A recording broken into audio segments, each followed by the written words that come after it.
mean to you to win the center battle, be starting this weekend? It's a tremendous honor. The history of this place, the history in the O-line in this place, it's a dream come true. Can't thank the coaches enough. Can't thank guys like Justin Diedich, Brett Nealon, Jonah Monheim, Coach Hansen, who helped prepare me for this moment. When you started as a walk-on, did this feel like a goal that was within reach? I came here to be a player.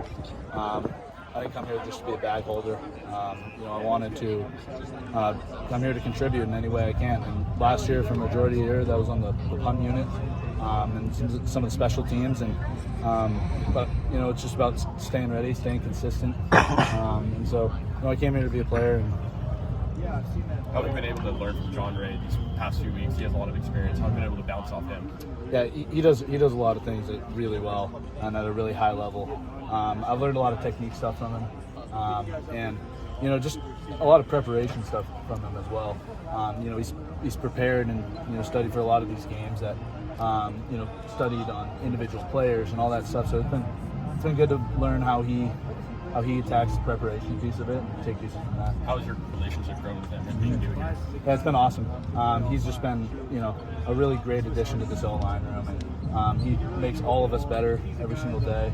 Iron sharpens iron, so we're lucky to have a guy like him in our room. What was your dad's reaction when you told him you were starting?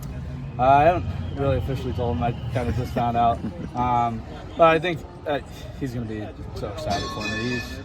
My parents are my biggest fans, biggest supporters, and I'm just so lucky to have people like them in my life, and so I know they'll be excited. And they got a history of walk-ons in the family. Did anyone reach that point where they were starting? Yeah, my dad, he came in as a walk-on at Akron, and he ended up starting 4 years there, 4 out of his 5. So, it's just because you start as a walk-on doesn't mean you have to finish there, and it's a seat at the table at the end of the day. And so, I'm forever grateful for that seat. Now it's time to eat. Yeah, if you go back to your freshman year, what would you tell yourself? Just stay consistent. Just stay steady on the course.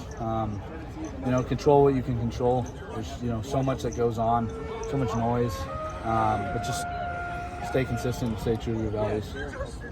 I know your grandfather was a walk-on too, and I hate to get so emotional, I guess, but was he alive when you secured your scholarship? He wasn't.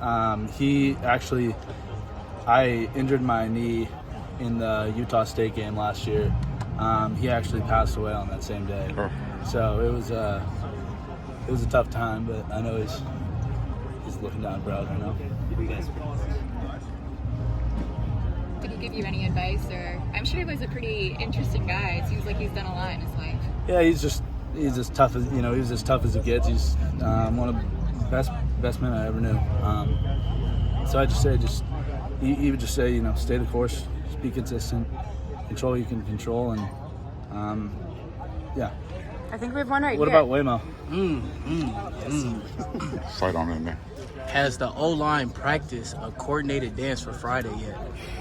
It's in the works. I know that we have a few things bouncing around. So okay.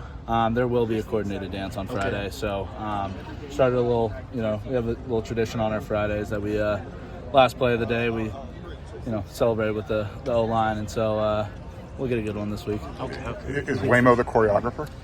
He might be later this season, but right now we got a few different choreographers. How much pride do you put into the mental aspect of the game? Some people look and say, he's undersized, but how much of it is mental for you?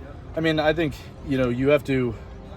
So much of it is mental because as a center, you're kind of trying to be the quarterback of the O-line. You're trying to get everyone in the same direction, and so I'm just. I put a lot of time and preparation into that piece so that when I get out and play, it's after that snap, it's as fast as I can, and just playing to my advantages. And I think when it comes to being undersized, I think there's a lot of advantages that come with it too, a lot of natural leverage, and so I think the mental part of it is really just in addition to that. You get told you're starting today.